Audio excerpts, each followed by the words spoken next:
السلام علیکم دوستو، امید کرتی ہوں آپ اپنے پیاروں کے ساتھ بہت ہی خوش و خرم زندگی گزار رہے ہیں۔ اگر چینل پر نئے ہیں تو اس کو سبسکرائب کر لیجئے، اور اگر آپ کو ہمارے چینل کی کوئی بھی کہانی اچھی لگے، دلچسپ لگے تو اس کو اپنی پیاری بہنوں، بھائیوں اور دوستوں کے ساتھ شیئر کرنا مت بھولا کیجئے، تاکہ وہ بھی آپ کے ساتھ ان کہانیوں سے لطف اندوز ہوں۔ اس کہانی کو شروع کرنے سے پہلے آپ لوگوں سے ایک التجا ہے، ایک ریکویسٹ ہے کہ آپ لوگ اپنے دن کی شروعات ہمیشہ سورۃ فلق اور سورۃ ناس پڑھنے سے کیا کیجیے۔ سورۃ فلق ہمیں حاسدین کی حسد سے بچاتی ہے، جبکہ سورۃ ناس ہمیں جنات کے قہر سے بچاتی ہے اور محفوظ رکھتی ہے۔ تو چلیں آئیں آج اپنی کہانی کی طرف چلتے ہیں۔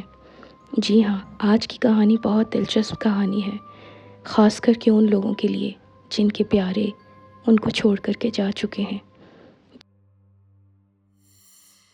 جی ہاں، ایسے لمحات میں اپنے والدین کو مس کرتے ہوئے کچھ لوگ دعاؤں میں اللہ سے ہاتھ اٹھا کر یہ دعا بھی کیا کرتے ہیں کہ اے اللہ مجھے میری ماں کی جھلک دکھلا دے۔ بے شک وہ اس دنیا فانی سے رخصت ہو گئی ہے، لیکن میں اپنی ماں کی ایک جھلک کو بھی ترس چکی ہوں یا ترس چکا ہوں۔ مجھے اپنی ماں سے ملوا دے، بس ایک جھلک، بس وہ ایک اس کا ہنستا مسکراتا چہرہ مجھے اب کیوں نہیں نظر آتا۔ ایسے ہی ایک لڑکے احمد کی کہانی آج ہم آپ سے شیئر کریں گے۔ جی ہاں، یہ سچا واقعہ ہے اور ہم آپ کو سنائیں گے، نریٹ کریں گے ایک کہانی کی صورت میں، تو دلچسپی کے ساتھ سنیے گا۔ یہ ایک سچی کہانی ہے جو ایک شخص کے حیرت انگیز تجربے پر مبنی ہے، جس نے اپنی مرحوم ماں کی روح سے ملاقات کی۔ یہ کہانی احمد نامی شخص کی ہے جو اپنی ماں کی وفات کے بعد شدید غم میں مبتلا تھا۔ اس کی ماں ہمیشہ اس کے قریب رہی تھی، اور جب وہ دنیا سے رخصت ہوئیں تو احمد کو ایسا محسوس ہوا جیسے اس کی زندگی میں کوئی خلا پیدا ہو گیا ہو۔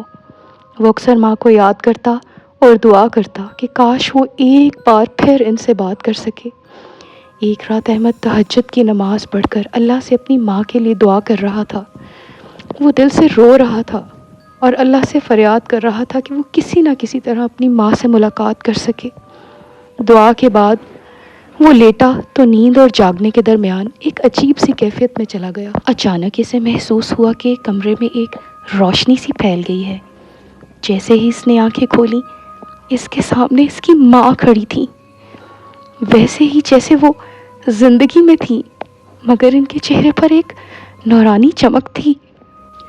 احمد حیران رہ گیا، مگر دل میں خوف کے بجائے ایک عجیب سا سکون محسوس کیا۔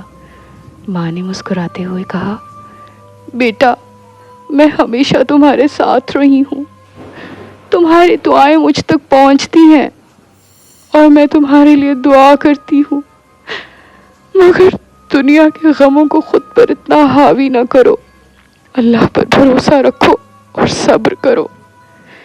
احمد کی آنکھوں سے آنسو بہنے لگے۔ وہ اپنی ماں کے قریب جانا چاہتا تھا، مگر وہ مسکراتے ہوئے دھیرے دھیرے غائب ہونے لگی۔ ان کے آخری الفاظ تھے، بیٹا نیکی اور صبر کے راستے پر چلتے رہو، ہم پھر ملیں گے انشاءاللہ۔ احمد کی آنکھ کھلی تو وہ پسینے میں شرابور تھا، مگر اس کے دل میں ایک ناقابل بیان سکون تھا۔ اسے یقین تھا کہ اس کی ماں کی روح اس سے ملاقات کی تھی اور اسے صبر اور نیکی کی تلقین کی تھی۔ یہ واقعہ احمد کے دل میں ہمیشہ کے لیے محفوظ ہو گیا، اور اس کے بعد اس نے زندگی میں کبھی بھی مایوسی کو خود پر حاوی نہ ہونے دیا۔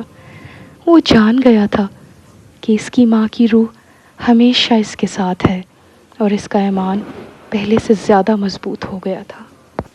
احمد جن کا تعلق راولپنڈی سے ہے، انہوں نے اپنی آپ بیتی ہمارے ساتھ شیئر کی اور ہم نے ایک سٹوری کی صورت میں آپ کے ساتھ نریٹ کی۔ سٹوری اچھی لگی ہو، اس سچے واقعے کی حقیقت پر کمنٹ سیکشن میں رائے ضرور دیجیے گا۔ مزید ایسی سٹوریز سننے کے لیے ہمارے چینل کو سبسکرائب کیجیے۔ آپ کے سبسکرائب کرنے سے ہماری حوصلہ افزائی ہوتی ہے، ہمیں اپریسیشن ملتی ہے۔ بہت شکریہ، دعاؤں میں یاد رکھیے۔ Take great care of yourself. اللہ حافظ۔